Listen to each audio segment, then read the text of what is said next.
Hello. Let me make sure I'm on mute because I never am. Um, yeah, this is so confusing. I don't know if I want this set up this way. Anyway, hi, folks. Hi, Christine. Hi, actually, TL. I know that I know your name and it's escaping me right now. Hi there, MC Geithner. Am I pronouncing that right? Hi, Amanda. Hi, Paula. I have a little time tonight, which is completely unlike me, and I thought I would just come on and chat. Oh, thank you, Drive Through Poet.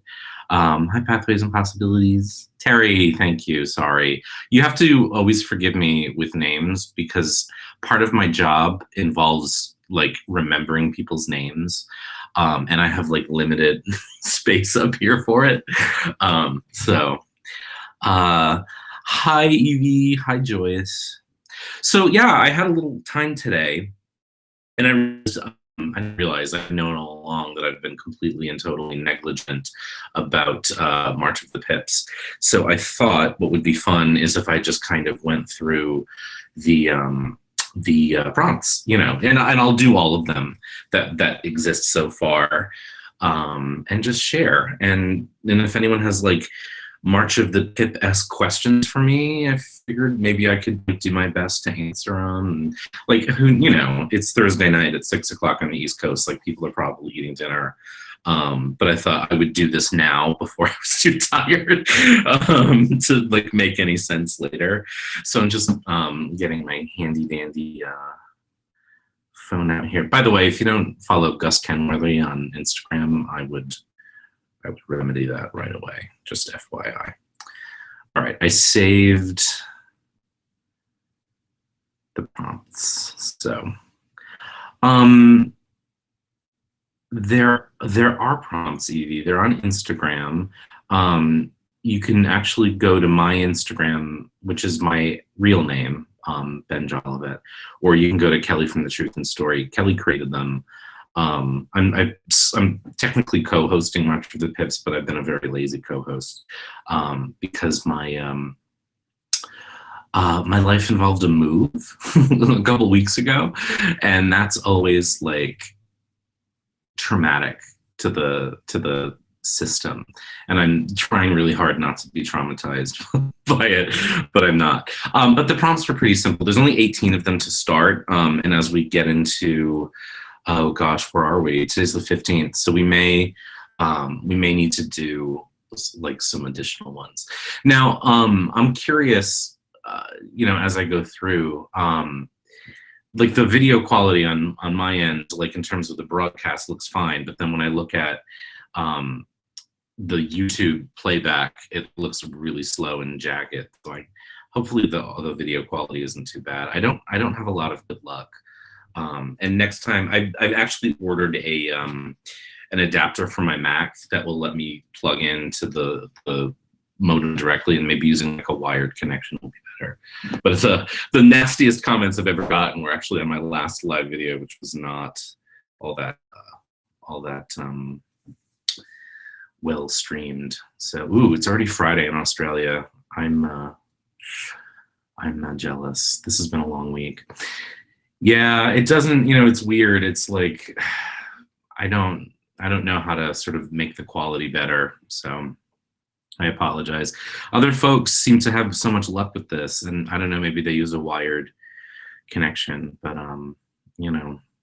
is there a way to change that? Oop. Let's see.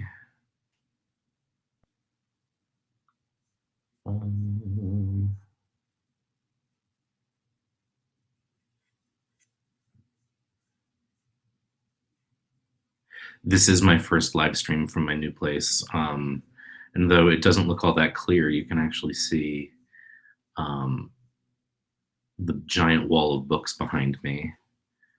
I wonder if I do this and actually close my playback, if that will make it a little better. And then I don't have to look at myself. So I just popped out chat and I closed my my playback. Yeah, I don't know. I guess I'm just not meant to do many live broadcasts, but I thought, whatever. Let's give it a go. Um, I'm not the most genius tech person that ever lived. Um, and in fact, I closed my browser entirely, so hopefully that'll work, or at least improve things moderately. So, and then again, I did order an adapter so I can plug in a wire next time. Who knows? Anyway, so yeah, just chatting about. Oh, nice. Oh, hey. Just chatting about the prompts for March of the Pips. The prompts were basically, hey. Oh, good. That makes so now I know. I've learned. So I can't have the I have to make sure I pop out the chat and close the playback so that it doesn't eat up my bandwidth, I guess is the lesson that I needed to learn there. So hi, October Skies. I feel like whenever I do these, I'm just sort of doing an impression of like people who do them better than I do. So I find myself saying hi to people and I sort of hear myself like doing an unintentional impression of Kelly, for example. Anyway, March of the Pips is the subject of this chat. And so again, for anyone who's joined and is wanting to hang around for a little while, I figured I would chat through the prompts, the first 18 prompts.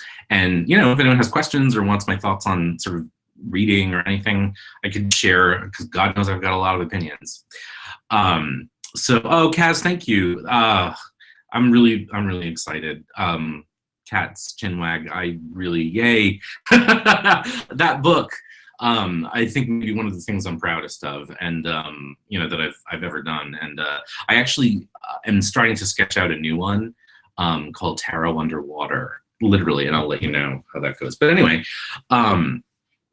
yeah, the live chats are hard. Like, some people are really good at them, but it's like it's a talent that I don't naturally possess. So the first 10 prompts were just about the numbers, and it was just sort of drawing cards to explore the meaning of the numbers. I think I did like the first 8 or 9 on Instagram, and thank you, Molly. And Joyce, thank you. I'm glad I popped on, because this is like super good for my ego. Paula, what's your first pip deck that you've ordered? So the first prompt was 1, and the thing about the numbers that's interesting to me, right, is that I actually find them to be kind of malleable. One of the things I've learned over the years is not to gosh, how do I say this? Right, so we learn sort of a keyword. We learn, I just need more practice. We learn the keywords. We learn the concepts, right, for the cards. So we have like a foundation, but we want to sort of leave ourselves open enough that we can kind of experience a little bit, of the way that the context and the connection of the cards kind of play out in the reading. So for me, one is really the point. Tom and the Pips, that would be the name of my band, if Gladys Knight wouldn't sue me.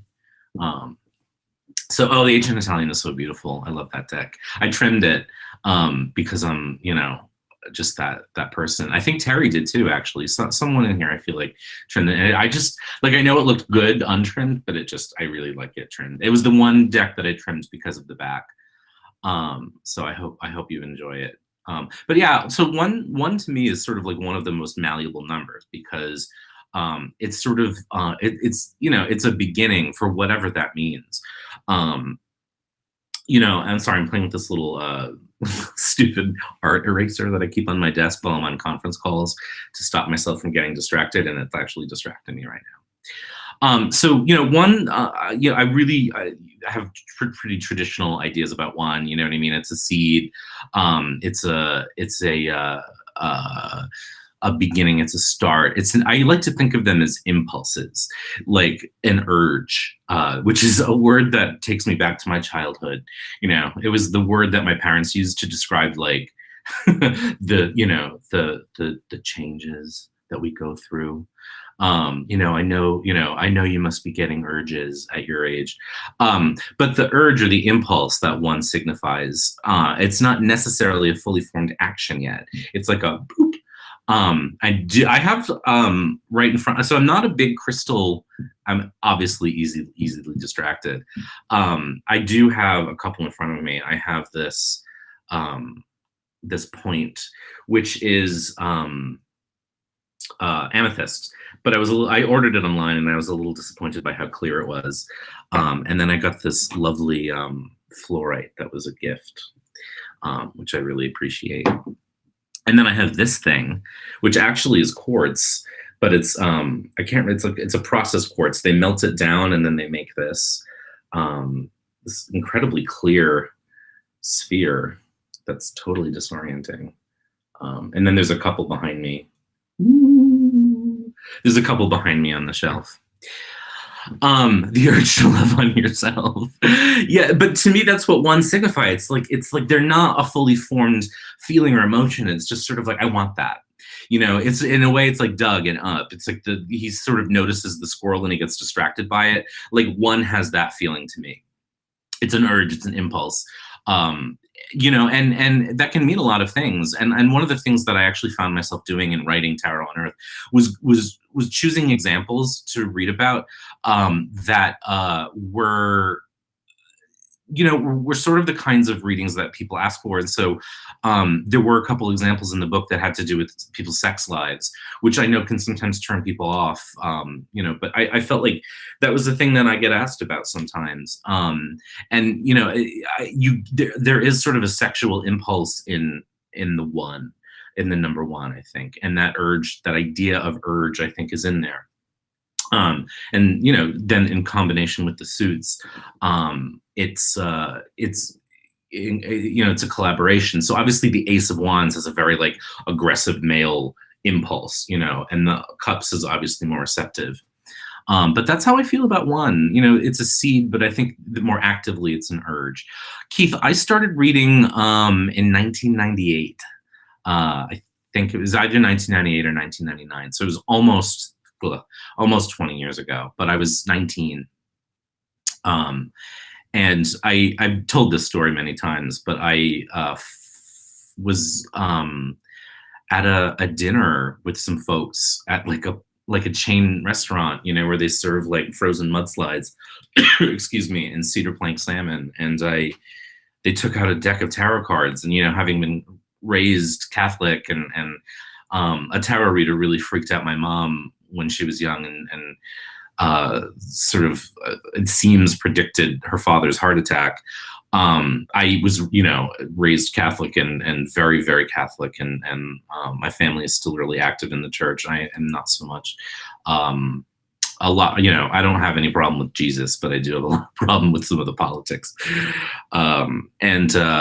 They said, "Do you want a reading?" And I was like, "No, my God, no, I don't believe in that." When did I start oh, sorry. Wah, wah. When did I start? I don't know. 10 minutes ago? Who knows?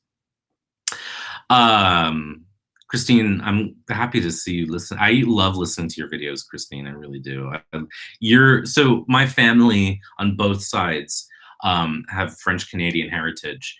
And my older relatives all grew up speaking French. And so that accent feels like very familiar and very familial to me, Christine. So anywho, yeah, that was how I started reading tarot 20 years ago in a pub 99. So two, no one is ever going to watch this video in playback and find it remotely useful. But hopefully it's fun for the time that folks are on. Two is like where where you go from an impulse to an action. And if you think about it geometrically, right, it's the first shape. It's the time where the point becomes a line. And twos are often really complicated for me. There are a handful of numbers that I actually struggle sort of connecting, you know, even after doing this for a while. And twos are ones. Um, twos are numbers that I frequently have to sort of like sit and ponder a little bit. Um, you know, I still get phone books, and it irritates me that we waste that much paper. Because in my last apartment, they would just like dump 5 phone books on the front of the porch every, you know, once a year, and it drove me nuts. But so in two, we sort of have the first hint of like shape. So something starts to happen, and so like the urge in one becomes action in two. Um, and I think that that's really interesting because it's, you know, there's like a romantic implication, and if you think of my idea of urge as sort of like a sexual thing, you know, not to get too coarse, right? But if you, it's an easy analogy for something like this because, you know, you get the urge and then it becomes action.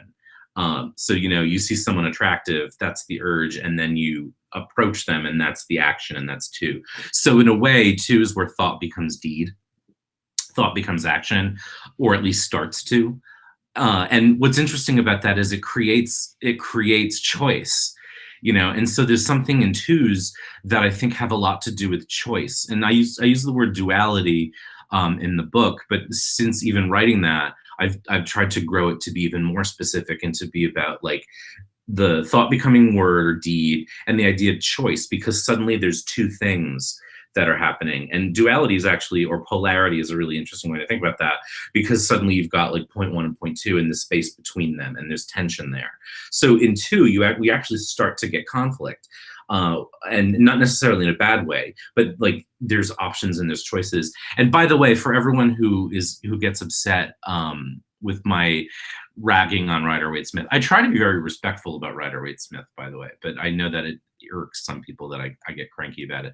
Twos, I think, actually are really well depicted in the Rider Waite Smith, at least from my point of view, because I think what she does so beautifully in those pictures is depict the idea of action, of thought becoming deed, or of choice and pull. I mean, the Two of Swords in particular, I think, creates that sense of polarity and duality really nicely.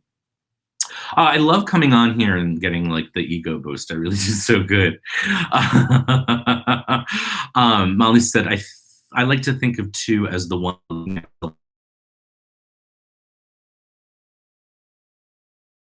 I can make the pip sense. Hey, if there's one thing I've achieved in my life and it's that, I will accept it. um, but I think that through, you know, through sort of sex as an analogy for tarot, it's sort of an interesting way to talk about it. And it may be because I'm thinking about relationships a lot in this new book that hopefully I'll get around to writing at some point. Bye, Paula. Thanks for chatting for a little while. Hi, Adam. If I miss folks as they're coming in, it's just because I'm obviously rambling as I do. So that's two. And then three really becomes like a shape, right? Because we have a triangle. And so there's a lot happening. Like the three is a really sparkly, bubbly number, which I think is why so much of it is about growth. But I even think about growth as sort of not being specific enough, you know, like it's growing, but like so much is happening. Three actually has a very parental or natal quality to it, right? Because it's like two things becoming one. But you know, it's in a way too, it's the result of action. So in one you get the impulse, and two you get the choice and the action, and then in three you have the result of that. You know, and if you think about it as a relationship, you know, or you think about it as parents, then in one, I don't know, I did not intend to go down this sort of like kinky path tonight, but like if one is the urge and two is the act, then three is the result of that urge, and you know, so it's sort of, it brings it to fruition. And so to use the parental analogy, you know, the urge is like mom and dad see each other, and then mom and dad get together, and then how Grunaula. What was I saying? Sorry, I am like the dog in Up. He's probably my spirit animal.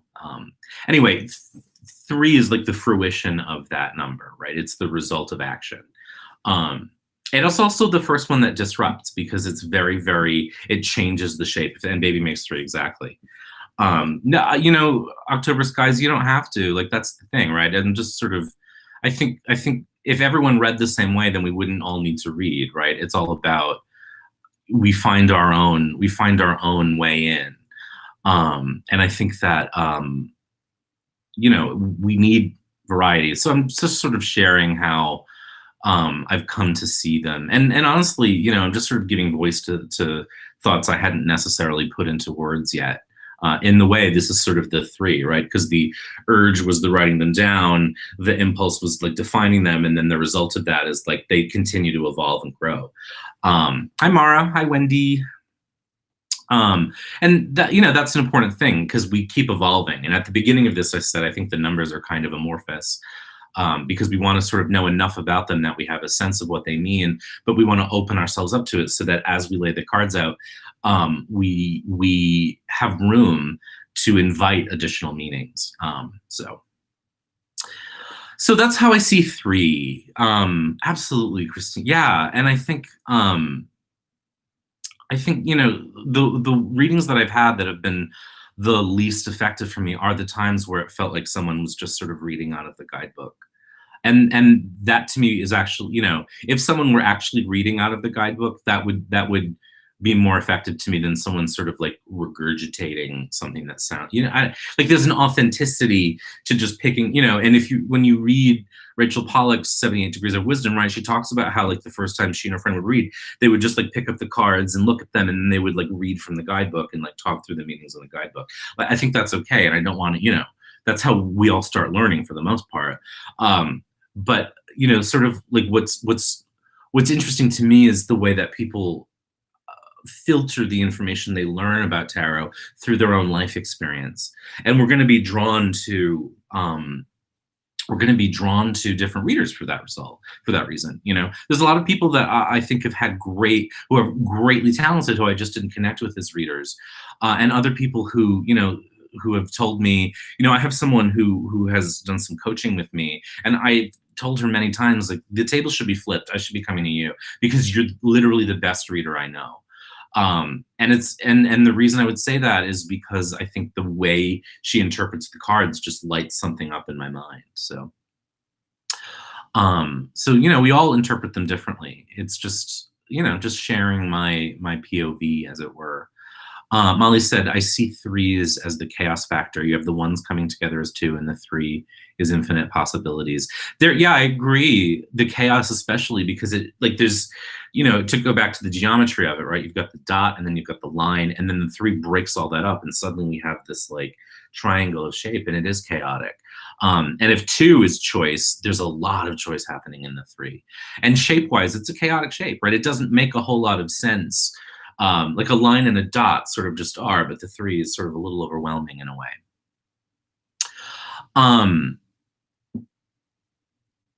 Amanda said, I used to work holistic shows in the UK, and there was a guy that charged quite a lot for readings that he read from a book and spoke to a tape recorder. Not too interesting. That is interesting. Yeah, I think we do reveal a lot about ourselves when we read. I think, and not necessarily in a bad way. I think what we're doing is, I think what we bring to the table as readers is our life experience, which is why, you know, I'm a better reader now than when I started. Because when I started, I was 19, and what the hell did I know about anything? I mean, I thought I knew everything. I didn't know anything, you know. And it's taken, you know, at 19, you don't have everything you want, but you think everything you want is possible, at least in this country. And then at, you know, 38, you sort of look back and say, boy, was I stupid. EV3 is creativity. Yeah, I can see that too. I think creativity kind of lies for me in the 8, weirdly, because of what I've had to, and again, this is like a thing where we talk about like life experience, right? I've had to learn, because part of my life is a very creative life as a writer. And I've had to learn that like true creativity comes through effort. But I can, three is the act of creation. You know, if you look at my little sexual analogy at first, you know, you could look at 3 as the moment of conception. And again, I really did not intend to start using sex as a metaphor for the pips tonight. Clearly my mind's in the gutter. Although I'll also defend myself by saying this, like, it's part of life. Um, so what are we saying here? Three to me is this, three to me, as things start to make sense, like a three-legged bench that you can sit, but I'd still be steadier with four. That's great. And again, like, if my theories differentiate from yours, it's not. This is just how I've evolved, right? Um, it's just, and that's why we blog and vlog and share, right? Because it's just what I've found is that I've absorbed over the years. I do actually read a lot of books on tarot, although I'm less inclined now to read books that are like lists of definitions. A lot of people recommended the Kitchen Table Tarot to me, and I picked it up, and I was like excited, and then I realized it was like a series of definitions, and I'm like, these are great, but this isn't sort of where I'm like leaning right now as a reader. But I will eventually come back to it, because what I have found is right, exactly, Adam, thank you. What I found over the years is that you may have read something like 10 years ago about a card and you immediately forgot it, and then in a reading it just lights something up in you and you go, oh yeah, that thing from 10 years ago. So three, that's three to me, is the sort of result of action, and that's to me the idea of growth. But it can also be just expansion, expanding, and one of the weird things about even talking about this, and I got the idea to do this and sort of talk about it, and then I realized as I started talking about it that I don't actually, it's not easy to talk about the meanings of the numbers, because when I sit down to do a reading, all of that to a degree is so contingent on the context. And for anyone who's read Tarot on Earth or even watched my videos, context to me is like primary. The combinations of the question and the other cards, and the mood of the reader, and the energy of the client if they're there with you, and the weather patterns, are all going to affect. All of that is context. So in fours I find very traditionally, right? Because fours stabilize, and it's a square. So there's like a stability there. And I think that to me is a very secure foundational thing. So I have a very traditional look at four. And that may in part be due to the fact that, I grew up in a family with a mom and a dad and a brother and a sister. You know what I mean? There were four of us, and there's something in the American family, at least back in the 70s and 80s, where it was like the mom, dad, and 2.5 kids. That was sort of the family, right? Sort of on average, people had two or three kids, and that's not at all, a truism. It was just the sort of like privileged lie we told. But it has, there's a lot about four that is restful, and that, like, again, I think is fairly interestingly depicted by Pamela Coleman Smith. But four is also the first number where I really feel like shadow starts coming in big time. Like, I believe that all the numbers have light and shadow to them, especially, but four is the first number where we can be stable, but we can also be a stick in the mud. And actually, when I was doing these prompts on Instagram, for me, I was actually focusing more on the shadow aspect of the numbers, just because I felt like that was something I needed to do. And the readings I was getting at that point were actually really helpful. But, three can be a shadow because it can expand too quickly. You know what I mean? There can be too much too soon. Hi, Ida. Thanks for joining in. And I should probably look at what you're saying. Nothing is stabler than four in my perception. I love the numbers as an evolution, and I'm not like a mathy person, so it's interesting, but Tarot has taught me to sort of enjoy the idea of numbers as progression. So four can be super duper conservative, and can be super duper stuck in the mud. And then five, which is very chaotic, right? It's a number we always associate with conflict and like instability and sort of like foundations crumbling. And again, something pretty well depicted on most of Pamela Coleman Smith's drawings.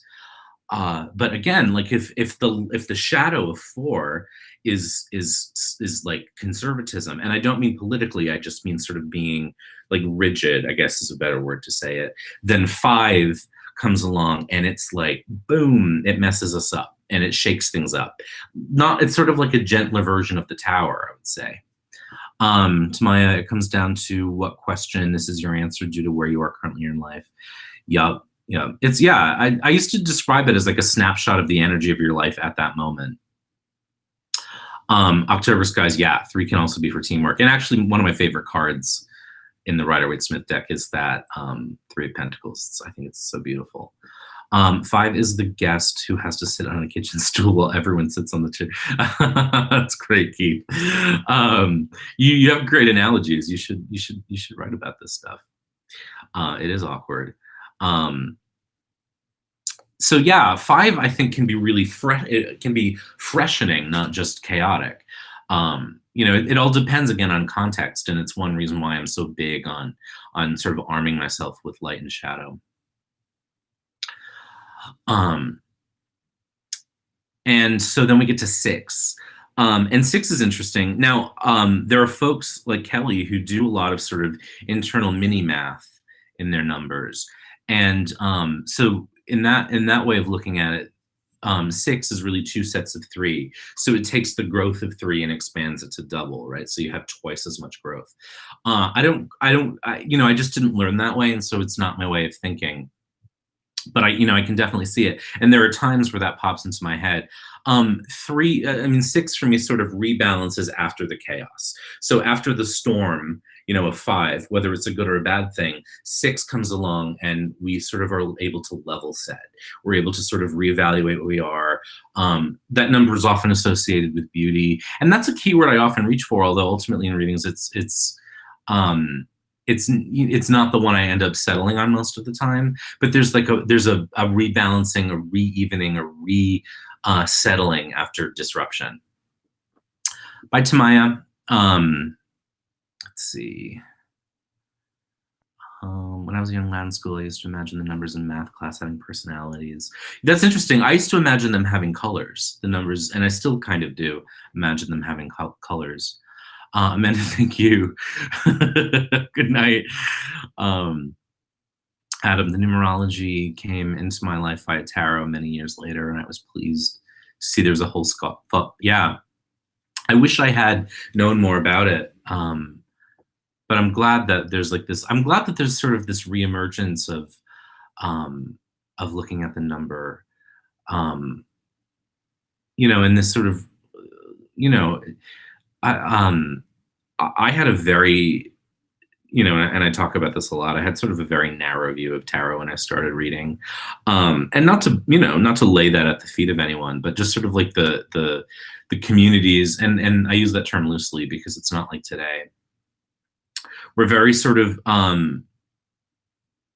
powerfully, focused on Rider-Waite-Smith, and anything else was kind of like I really, really would find a deck and fall in love with it, but not buy it, because strength was 11 and justice was 8. I just was like that guy for a long time. Hi, Kelly Bear. So for anyone who's been joining, I know people have been popping in and off. I'm just, because I've been so lazy about March of the Pips, I'm just kind of talking through the prompts and sharing my thoughts on the numbers, and then I'll talk a little bit about the other stuff depending on how long this goes. I can't tell how long I've been on. I wish there was a way to see that, but well, I guess I started just after 6, so I do have to eat at some point. Yes, every card has, yes, and I think that regardless of the system, October Sky is like, Rider-Waite-Smith, whatever, I think the Tower and the Devil can be beautiful. I mean, the Devil's another one that I often equate with a fun time, like a sexy time, you know what I mean? There's light and shadow to everything. So 6 rebalances after the storm, right? It reconnects us to, which I think can be a really beautiful thing. And it's like the calm after the storm. It allows us to reevaluate. But by and large, I find that sort of the beginning of the beginning of like the last half of the suit where like the effort starts to come into play. So in 6, we're really like able to sort of look back on the early efforts and say, you know, where was I come from, and like where was I coming from? Now where am I going? And then with 7, I have a really unusual, it seems to me, look at the 7s, which is that they're about going in within and sort of reevaluating within. So you go through the 1, 2, 3, 4, 5, and then in 6 you're able to reevaluate and restabilize, and then in 7 you have to go inside and sort of check in with yourself, you know, and sort of see where you are. So a lot of this happens outside of us, but at a certain point we have to pause and say, how has this reshaped and reaffected me? And this is where 7s usually are. But again, if I think about shadow of that, that can be sort of going within too much, or being too self-indulgent, too self-absorbed. You know what I mean? So like self-actualization, self-realization, exploration, those things are positive. That's the light. The shadow is like self-indulgence, navel gazing, that sort of thing. And then 8 is effort. 8 is the work. So we're coming to the end of the suit. In order to get the work done, we really have to buckle down now. So we've been through the urge. We've taken the first steps. It's grown and shown us some results. We felt good in the 4. We felt stable and foundational. Something happened and shook us up in 5. We got back on an even keel on 6, and 7 we checked in, and 8 we like say, okay, this is the final stage of the project we're going to work through. And 9, doubt creeps in. And 9s for me have always been weirdly about anxiety, and probably very influenced by Pamela Colman Smith. But in 9, we wonder if we're ever going to get the rock up the hill. You know, we wonder if we're ever going to be able to make that final push, because the last steps of a project usually are the hardest. And that's where we're most exhausted and most ready to give up. And so that's how I've come to look at 9. And then the light of that, of course, is, again, it's another opportunity for us to check in and say, are we focusing on the right things? And then 10 is you get it done. Like you reach that push. And I've always really loved Pamela Colman Smith's 10 of Wands. Actually, her 9, 10 of Wands I've always really liked, because you don't achieve anything worth achieving easily. You know, and so in the 9 and 10 of Wands that Pamela Colman Smith gifted us, we see that, you know, and the scars of the 9 are like, you did the work, you're doing the work to get there. And then in the 10, you got it, you got to the end of it, but you still have to carry it with you. You know what I mean? And I remember my 3rd grade teacher always used to say, anything worth doing is worth doing well, right? But also, I think anything worth doing means that you are, you're sacrificing a part of yourself to get it done, you know. And then the doing of it become, you know. And there's good things about that, and there's not good things about that in the 10. You know, if I use my book as an example, you know, I was astonished by how people connected with it. You know, and so that's like the culmination of that effort. The downside of that, of course, is now I have to pay taxes on all those copies. You know what I mean? So that's my sort of like over. Yes, there's no reward without effort. I think that's a great way to say it. 9 for me is don't give up before the miracle happens. Yeah, absolutely. Right on. Again, right on for me. I'm right on the same page with you. That doesn't mean it's right. It means that I agree with you. Almost there, but not really. Yeah. And there's anxiety in that, you know, and to me that can, you know, am I ever going to get this done? Yeah, I don't know, but that's 9 and that's 10. 9 could be you got there, and 10 could be enjoy. Yes. Yeah. Now you have to adult. Like, and once you complete a project, I don't know if everyone else feels this way, but like you start over again. Absolutely. Good night, Kelly Bear. You know, once you put something out into the world, that like, it's not over, you know, that's just the end. Like if I think of, so, I talk a lot about, or I don't talk as much about it as I could, I guess, my creative life, my writing life. In terms of the writing, but the writing is like the first part. So if I write a play, it has to, you know, in order for it to get to become a play, really, it has to be produced, it has to be performed. And so like the initial, we go through the cycle of 1 through 10 in the writing of it. But then I start again at the 1 through 10 in the sending it out and the failure and the rejection and the rejection. And then if it eventually does get produced, then rehearsals start. And that's like starting from scratch, you know, and you go through again. So like all of this is like the cycle over and over again. So that's how I have experienced that in my time. 9 is the captain announces we're approaching the airport. 10 is the landing. That's a good analogy.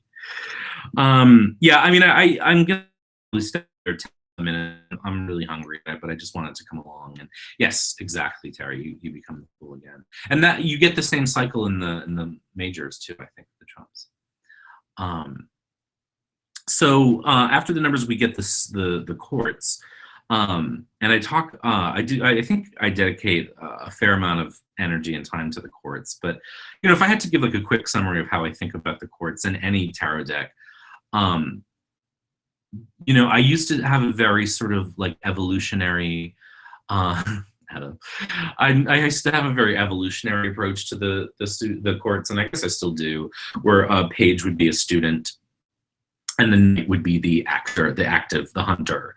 The queen would be the nurturer, and the king would be sort of the master. Christine, Tom, do you use the numbers as they correspond to the majors ever? That's a great question. I actually never do. A lot of the associations that people have made to the Trumps, I actually don't like resonate with in a lot of ways, and I don't know enough about a lot of the systems for them to mean a whole lot. What I will do occasionally, I find, is that for 1 through 10, I will sometimes, like if a card shows up in a reading and I have like a bunch of aces and the magician, I might talk about how, you know, one rich the reading is, but I tend not to think too much about the numbers. The other thing that I'll do with the numbers in the majors is I'll think about like if like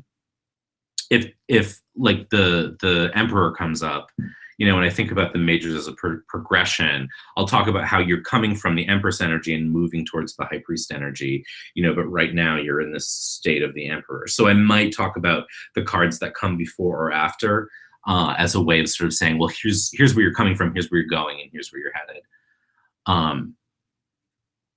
So pages as students, knights as like doers, queens as nurturers, and kings as sort of leaders or rulers or masters of something. I've always sort of found myself troubled by that because I find it obviously pretty sexist. But one of the things that I've also had to do is sort of balance the fact that what we're doing is working with an outdated set of images, and that what we have to do is connect them to modern life. You know, and so what I've tried to do is sort of take gender out of the equation for me and look at the courts as archetypes as much as anything else.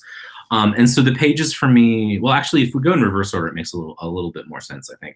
The king, you know, the king, if we think about the courts as other people in our lives, which I frequently do, and it took me a long time to come around to that.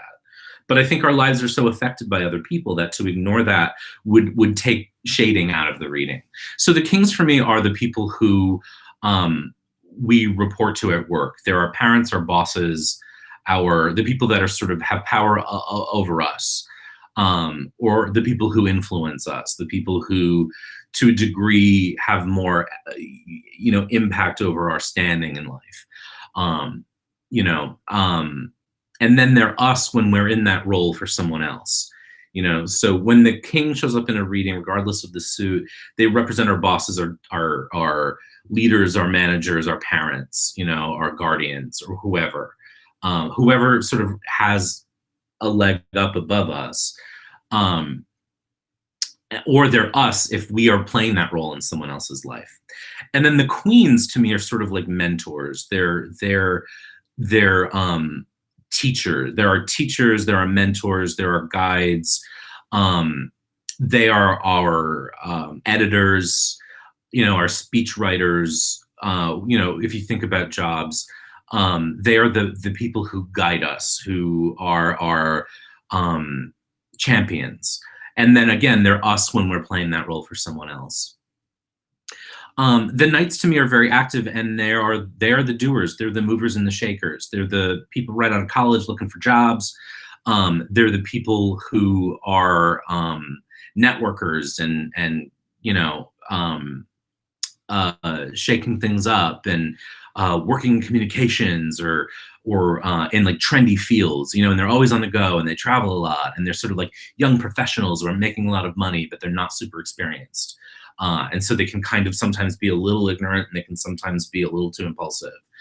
And again, when that's us when we're in that space in our life. And then the pages to me are children or our students or the people who report to us in jobs, the people who we influence, and then again us when we're in that role. So that's how I've come to view the pages or the courts as a whole, a little bit more specifically. And I again, that's just me, that's just what I've developed, that's what makes sense to me, but it's actually really helped me, especially when doing readings, relationship readings or readings where relationships are playing a part.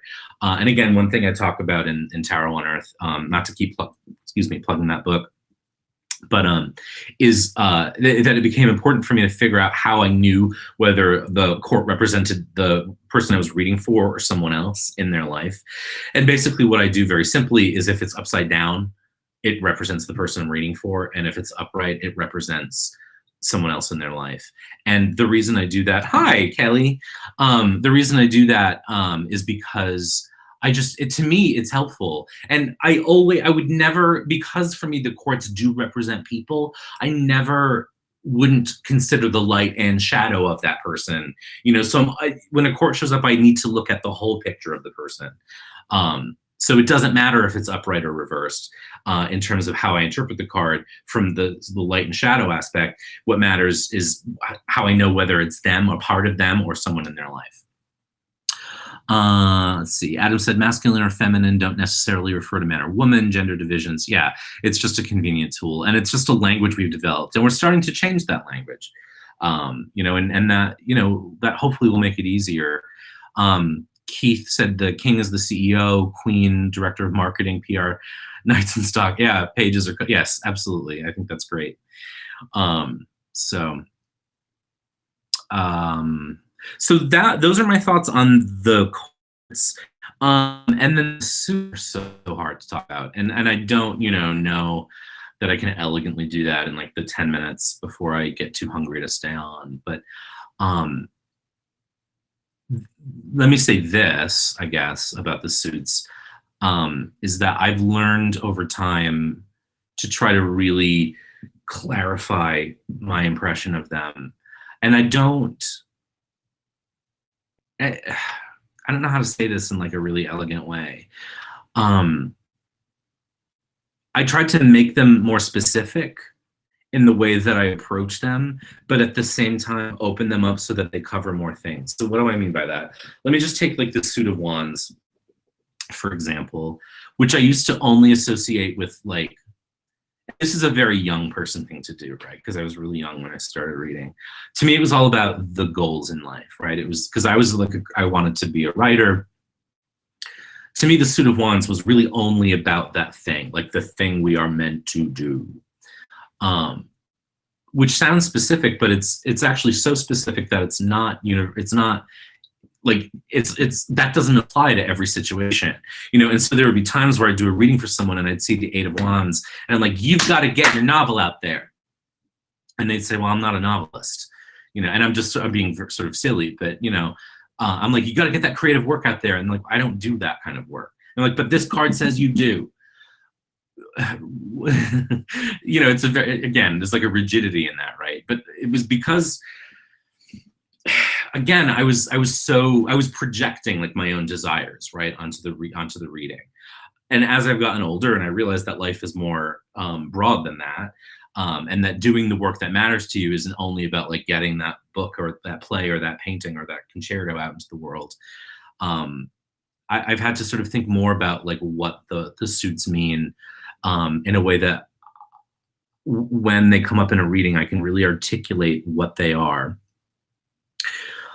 so that I have specific description words but that are also general enough that they can mean whatever they need to mean in the context of a reading.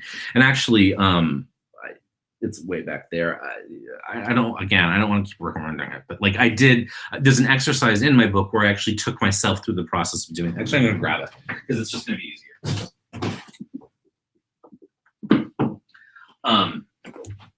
So, blah-bitty, blah-bitty.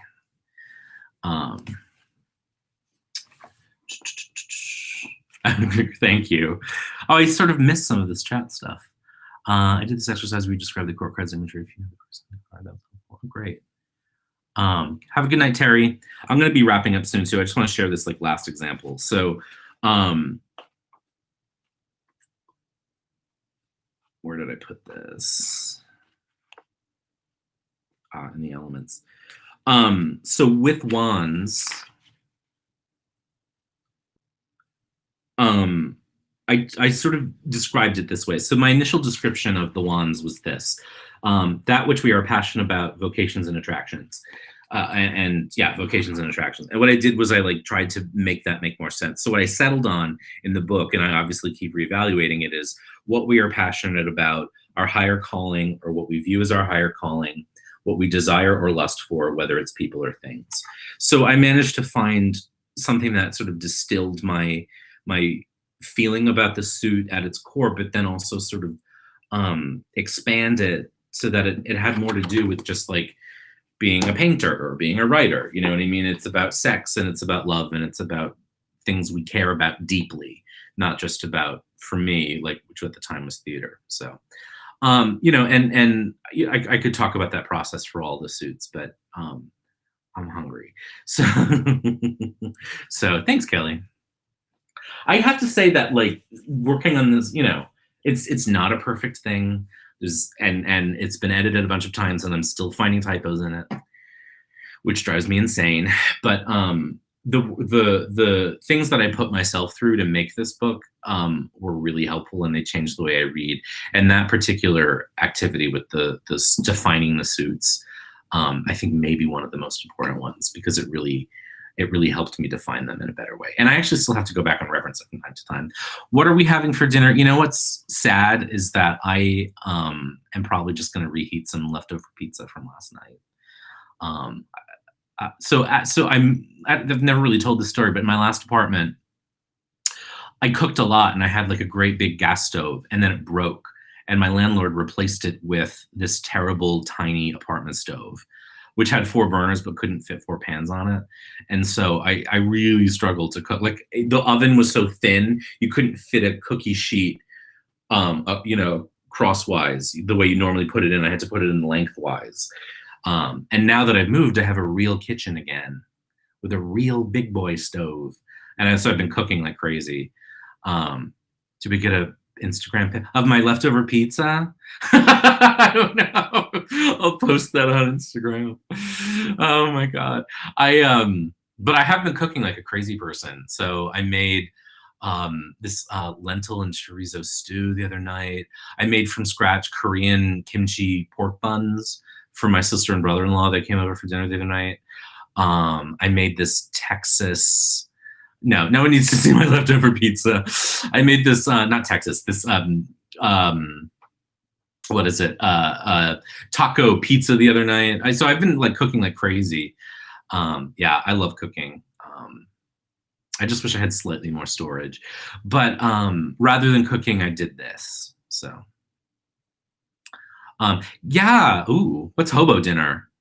I've never heard of that before. Tell me more.